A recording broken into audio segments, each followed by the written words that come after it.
Hi, Vitoria. Thank you so much for joining us on Premier Gospel this morning. How are you doing? I'm good, thank you very much. Good.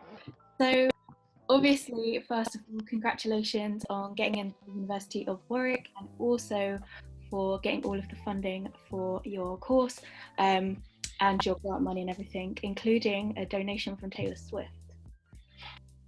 Yeah, thank you very much. I was very fortunate to be able to raise all my funds, especially, of course, because she donated.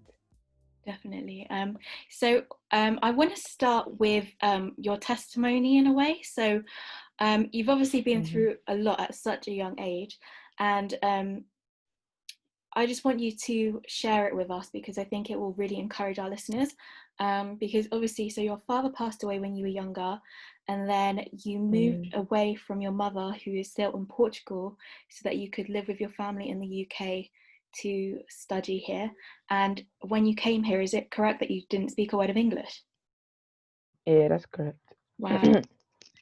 So could you just tell us more about that experience of moving here and what it was like, etc.? Yeah, I've always grown up with my mom and my siblings. So when I came here by myself, it was a bit hard because I've never actually separated from my mom or my siblings, and that was 14, so I was very young. So coming to a new country where I didn't speak the language, when I actually didn't know no one, right? It was quite challenging in the beginning, but with time, with help of my family, and then when I started making some friends in school as well, it got easier. Yeah, it got easier. Of course, it was a hard process in the beginning. Um, yeah, because I just didn't know how to communicate. But yeah, it got okay. It wasn't too bad. To be honest, I expected it to be worse, in my opinion. Yeah, but it's just incredible that even you achieved A star and A's in all of your GCSEs, and that was only 2 years ago, correct? Yeah, that's So correct. that's testament to you and how incredibly smart and everything that you are. So congratulations on that. And then Thank you after so all of much. this, you recently achieved A star, A star, A in your A levels, which was maths, further maths, and physics, correct? Yeah, Yeah. that's correct. Yeah, obviously you're going to the University of Warwick next month as well.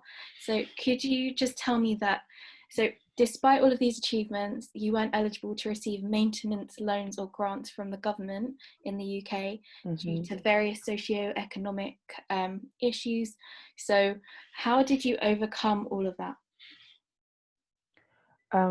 So I got to know about my situation beginning of year 13, if I'm not mistaken. However, there was this scholarship. It's called Sanctuary Scholarship, and I thought I was eligible for basically the whole year until it was like March, like, like maybe a week or 2 weeks after lockdown. And then I got to know that I wasn't eligible, so I need to find another way for me to pay my accommodation and have money to live at Warwick. So what's time to do? I did started to email and message like people that work like in top firms. So asking for sponsorship, mainly of course. But and I emailed a lot of people, literally a lot of people. You said you But emailed 400, more is that correct? even more, it was Gosh, more than 400 yeah, that's even. a lot, Yeah, yeah. it was a lot of people. However, I just didn't get a response. I just got rejected. So I was like, okay, let me try another route. So I started to I went like postcodes like of course where rich people live, like Kensington and stuff like that. So to post my letter to letter boxes, but even that didn't work. I didn't succeed. So at that point it was like, what should I do? What can I do? Like I didn't know what to do at all. I was even already thinking about apprenticeships, like not even going to uni at all. So then I one day when I was at church, one of my friends, he was talking to me and he just gave me the idea to create to GoFundMe. He just said just go ahead, like nothing to lose, maybe work, who knows. And I was like, yeah, why not?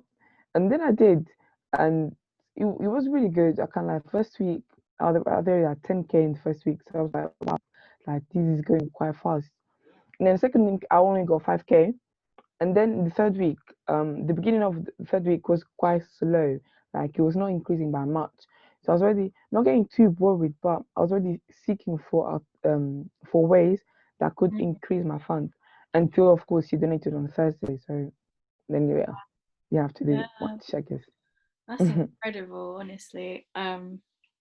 So how did you feel when you found out that Taylor Swift donated the rest of the money to your page so that you could meet your target? I felt good. Literally, I felt grateful. I feel like it was definitely a blessing from God. That's all I can call it because it just came out of the blue, came out of nowhere. I was not expecting it. Even at that point, as I said, my fundraising was quite low, so I wasn't expecting like a big amount to come in. Because to be honest, if it was when my fundraising was quite high, it would be less of a surprise, I guess, because I don't know, it was kind of everywhere. But when it was a bit of slow, that's when she donated somehow. I don't know. She saw it. I don't know. I have no idea. But yeah, it was just it was just different. It was good. Uh, um, so you also posted a little video on Twitter for Taylor thanking her for the donation, and she actually saw Hmm. it. She tweeted you back saying, Vitoria, your video just made my day. You worked so hard to get those incredible grades, and it was an honor to have some part in your journey. Let's find a way to meet when it is safe to do so. So proud of you. Taylor seems like such a genuine, lovely, and kind celebrity. Um, Hmm. so, my next question to you is, what can churches and Christians learn from the generosity of Taylor Swift? What can do that? That's a good question. Actually, never thought really of that. But to be honest, in my opinion, it's not up to churches to sponsor students. Personally, that's what I feel like. Mm, I never went to my pastor saying, Pastor, I created a GoFundMe. Can you please help me? Never. And to be honest, I never even felt comfortable to do it so because I feel like it's not his job. He's mm, there to give me spiritual food, if that makes sense. He's there to actually help me my spiritual life, not find. Of course, he can help with my financial, like give me tips, or I don't know, maybe use my faith in an unusual way so I can, I don't know, um, actually break through financially speaking. But I feel like it's not up to him to donate money towards my campaign. I don't believe in that. If you do that and it works, amen. Like you might say anything, but personally, I don't believe that should be the role of the pastor. So I feel like what can church do, in my opinion, is just yeah, give just emotional support. generally on just giving in the act of kindness. So, sowing a seed of faith, Hmm. whether it's someone's time, someone's money, or just an encouraging word for someone. Do you think that Hmm. people can learn from that generous act that Taylor did for you? Oh yeah, definitely, definitely. Because I even have so many people messaging me, contacting me to help me with my fundraising that I never spoken to people.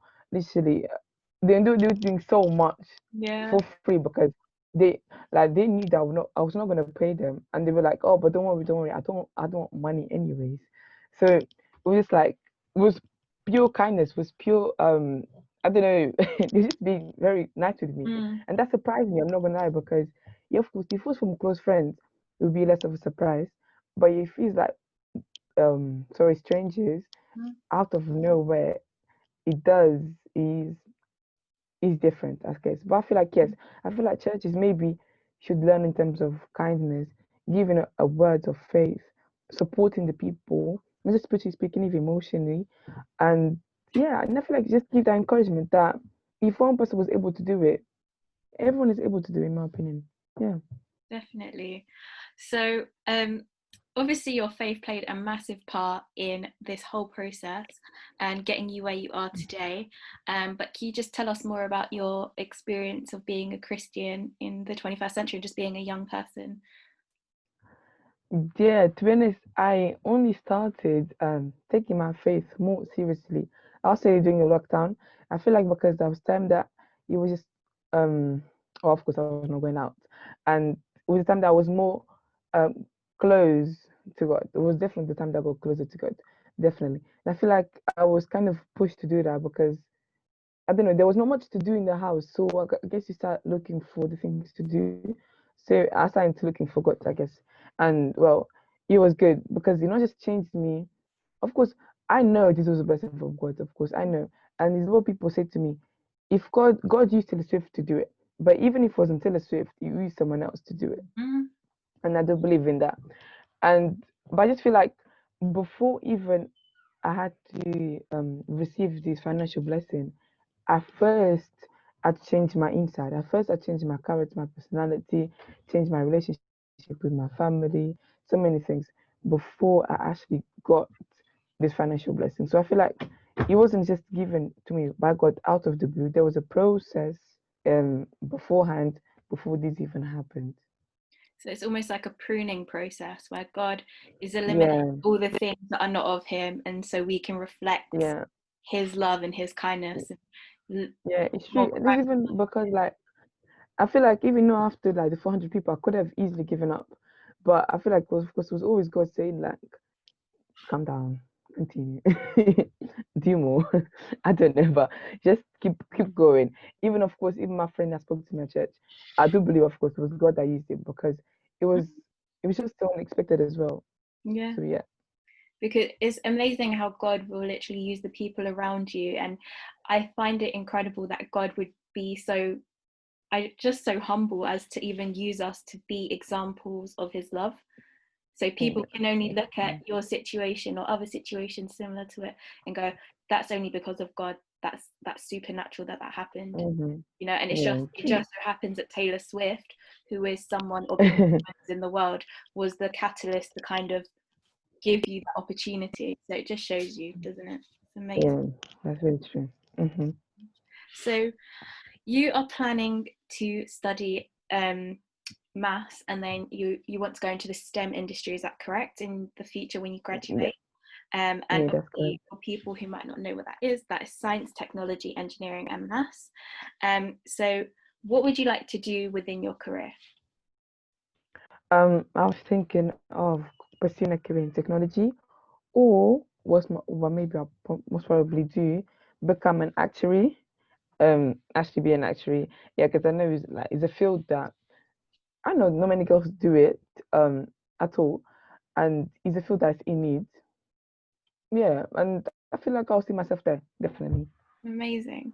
So do you have any advice for young Black women who are hoping to pursue a career in the same industries?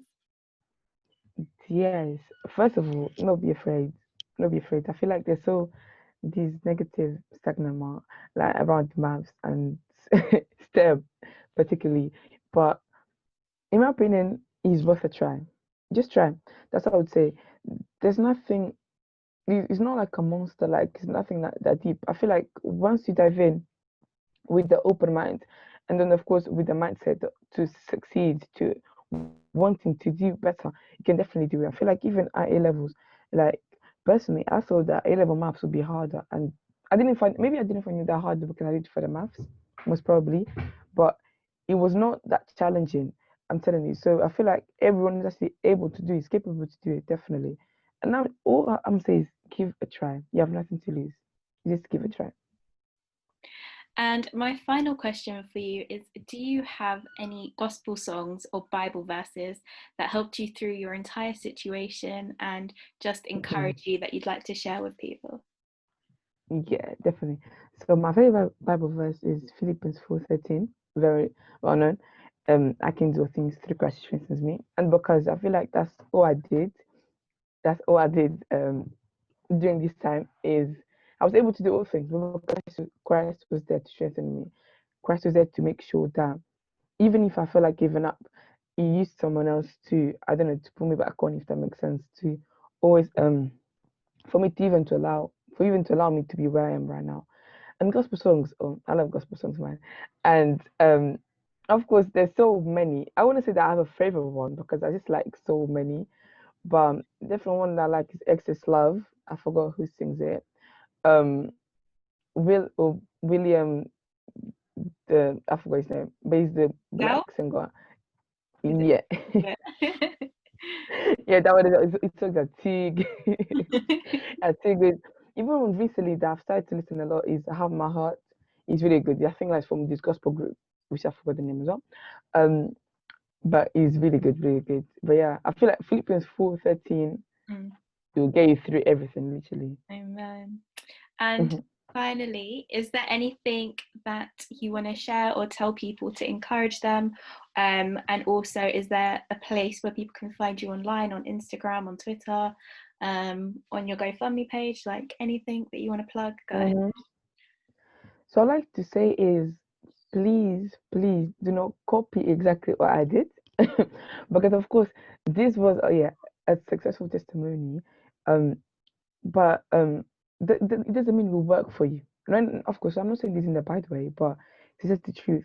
It doesn't mean it will work for you, because maybe God wants to use you in a different way, or wants you to do a different thing. Even if it's to go uni, it may want to, I don't know, to do something else. I don't know what exactly, but it may want you to do something else that will actually succeed for you. But maybe because you're just mirroring yourself in my situation, you may end up ignoring God's voice and just doing what you think is correct, if that makes sense. So what I'm saying is, make sure that even if you're doing what I did, make sure It's it's God God led. that told you Yeah. about. Mm. Yeah, it's God led. Don't just do it because I've done it. That's one thing I would like to say. And um, I'm saying is that you get through it. There's difficulties. I'm telling you. There was even times I was ready, like saying, "Yeah, uni is not for me this year." Like I know I've worked hard, I know I've done so many things, but if it's not okay, but here I am right now, going to uni, literally getting ready, and yeah, just go do what God allowed me to do actually. Sorry, and yeah, for you to find me, it's just Vitoria Mario X, and that's the same for Instagram, Twitter. Oh, and LinkedIn is just put Vitoria Mario and you'll find me. And that's it. I don't have Snapchat, sorry. So yeah, that's it. That's Okay, it. great. Thank you so much for your time, Victoria, and for joining us on It's Premier. fine. Thank you Good. so much. I hope that university goes really well for you, and I wish you all of the best in your career. Thank you very much. Right.